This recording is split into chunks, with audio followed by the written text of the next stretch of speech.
Dan saya tengok struggle-nya orang yang pergi bekerja setiap hari. Saya berjaya ni, saya pergi naik MRT, saya tengok struggle-nya, parking dekat luar jauh, nak pergi jauh, parking tepi-tepi jalan, nak naik MRT, jauh jalan tu. Dan perkara ni tuan-puan buat setiap hari dan bertahun-tahun. Ending dia apa tuan-puan? Kerja bagus dah, kerja kuat dah, penat dah, pagi petang siang malam kerja, pergi pagi sebelum subuh, sebelum cerah dah keluar, gelap baru balik. Jadi ending ni apa? Kalau dapat gaji dapat gaji sebulan, lepas tu habis belanja sebulan, dah bertahun-tahun simpan emas tak bertambah-tambah, yang bertambah hanyalah hutang. Saya bimbang itu tuan-puan sedang berlari di tempat yang sama.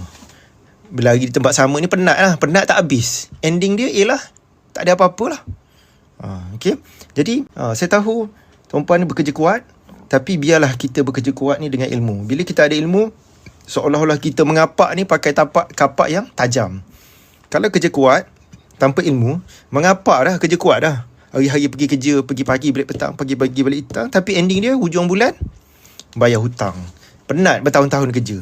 Okay. Jadi hasilnya apa tuan-puan bekerja? Hasilnya ialah kita makin kaya.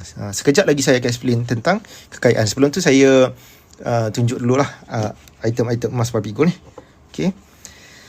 Okay, simple saja. So, bagi siapa yang dah simpan emas, belum keluarkan emas fizikal, yang bulat macam ni namanya dinar. Ni item 10 dinar. 10 dinar bukan 10 gram.